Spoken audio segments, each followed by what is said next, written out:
Alright. This is good. Can I have a water? Nah, but for real though. Hello, I'm Jensen. What's going on, guys? So, as you can tell by the title, I'm about to talk about a topic that I have never discussed before, the parting between me and Overkill Performance. But first, legally speaking, everything is allegedly and from an opinion. Besides the stuff that I'm going to read in this video from other people's perspective and opinion and what they got going on. Yeah, I never really wanted to talk about this because I don't talk about business that I have with companies and if it goes bad, if it goes good. I just kind of keep that on the personal and business side and away from the internet and all that. But since my name is being brought up in this, I figured that I had to say something. I had to talk about it a little bit. So that's what we're going to do today. But first, let's read this article that threw my name in there for some reason. They're kind of just saying that I was the media guy. But if you want to read this yourself, go to Reddit and then type in Overkill Performance and you'll be able to see this title, which reads, Rogue Sacramento Auto Shop Exposed for Vehicle Stripping and Shell Company Fraud, 1337 Everything LLC / Overkill Performance. So, apparently, they're in quite a bit of, not one, but multiple lawsuits from the stuff that I've read. Honestly, I have no idea what's going on with them legally, so that's all alleged. Obviously, you guys can go read this, but I've seen this car at Overkill Performance plenty times. I'm almost positive that I've talked to this guy before about his car being there for so long while we were both at the shop. Let me go ahead and read this for you. Once again, if you want to, you can go read this for yourself. An active state investigation has officially been launched against this shop and its principals by the California Bureau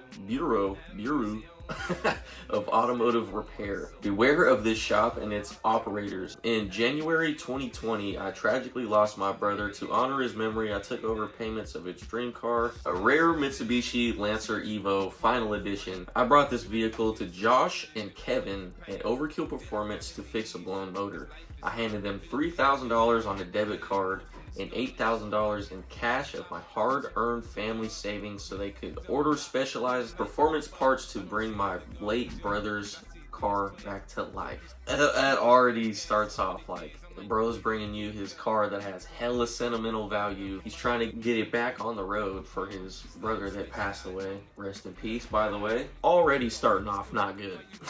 Instead, they took predatory advantage of a grieving family employee, Kevin. My opinion on Kevin is he's a cool dude. From my experience, my personal experience with Kevin, he's always been cool, always helped me out. Could be different experience with other people and stuff, but my personal experience, Kevin's cool. Personally conducted the vehicle intake, accepted the keys from my hands, and took physical custody of the vehicle on day one while I helped him physically push my brother's car into storage hangar. That was, what year was that? That was January of 2020. The car was there before I was even sponsored by them or even knew about Overkill Performance. But I could be wrong. But then it says, oh my god, official DMV records document that they held my brother's car in their unauthorized custody for over 4.5 years before abandoning the vehicle outside at an unpermitted salvage lot on January 6th, 2026. So he dropped the car off January 2020. Now this is January 6th, 2026. 6 years later. In case you guys can't do math. I only discovered the vehicle because an honest business owner, Justin, blah, blah, blah, at Ultimate Auto Collision, processed legal liens, whoa, purely as a good Samaritan to force DMV alerts to the victims. Okay, so I guess Justin at Ultimate Auto Collision put liens on the cars that were there so the owners would get notified that their car wasn't being worked on. That kind of makes sense. So basically they go through this whole situation, right? And then it gets to it gets to the residents' addresses, what they daily, like what vehicles they drive. He put their media crew, including Hido, which Hido, cool dude, You know, I know he left, I think around the same time that I did. Yeah, I'm almost positive right around the same time I did. Hido's cool. I don't think he had anything to do with any of this stuff. So it says, Hido, my name. I'm like, what did he say fuck me for? And then Ezekiel actively managed the shop inventory while my vehicle was stripped. Witness Justin blah blah blah has direct text proof of death threats from Howard for exposing the stripped vehicles. Do not trust these people with your vehicle, your money, or your safety. They destroy families for profit. Okay, so I have no idea why my name was thrown in here. I have never worked for Overkill in my life. I was sponsored by them, so I was a sponsored driver. Never received any money from them, so I wasn't even technically like an employee. They pretty much just sponsored tunes, put a couple parts on the car, and then would do like maintenance and then, you know, retune the car if it needs. I think the only reason my name is in here because I have a lot of YouTube videos of my car in the shop or looking at different cars in the shop. Could have been in the background or something like that, but yeah, just so everyone knows, okay? I haven't worked with Overkill in years.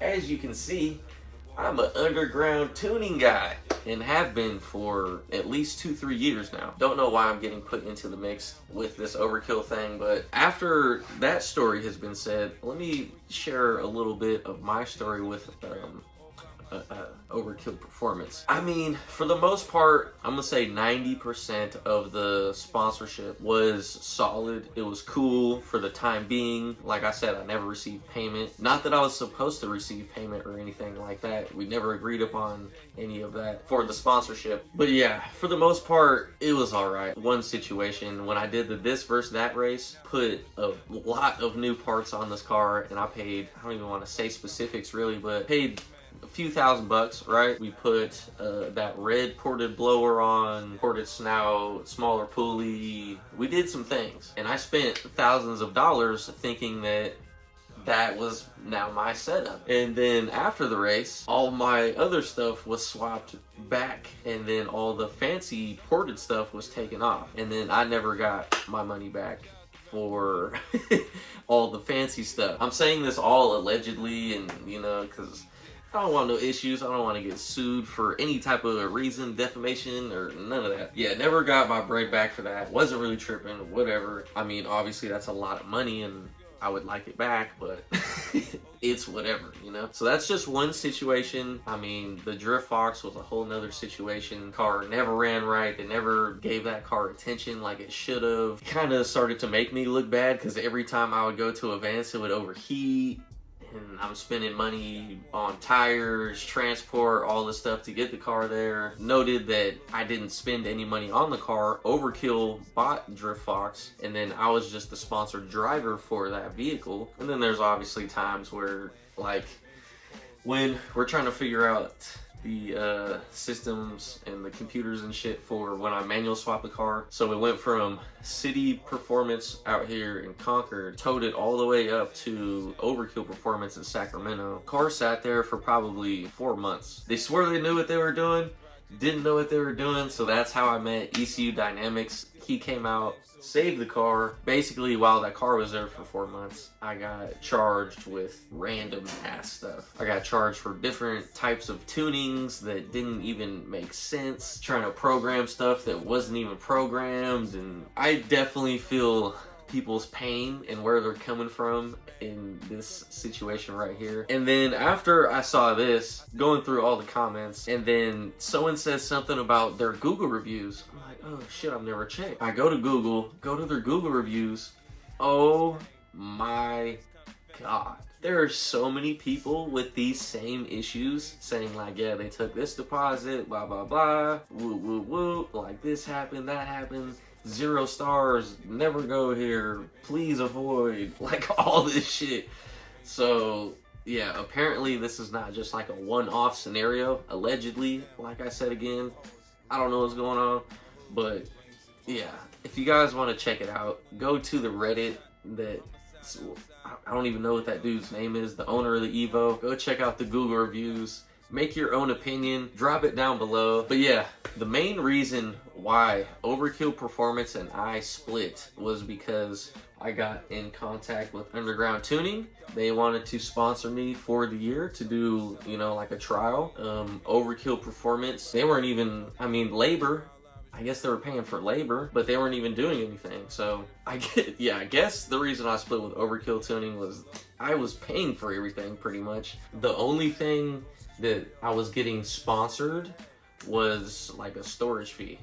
Because every time I take my car there, it'd be there for way too long. Anyway, that's when I met my guy, JJ Peanut Butter at Underground Tuning. And since then, I've had zero issues with Underground Tuning. Honestly, some of the coolest guys that I've met in this industry. And they actually do their own tunes. They don't outsource their tunes. So you don't have to drop your car off for a week and then wait for a tune. And then get told that the tuner's taking too long, so your car just sits there for a couple more weeks, and then you finally get the car back and it's the same tune. Anyway, once again, this was all alleged. I hope you guys enjoyed this video. Like I said, make your own opinion, voice it down below in the comments, let me know. I tried to go about this video as legal as possible. Once again, this was all alleged. I don't know if any of these are facts. I don't know if that Reddit article is facts. I don't know if the Google reviews are facts, but figure it out. Anyway, thank you guys for watching. Make sure you subscribe. See you in the next one. Deuces.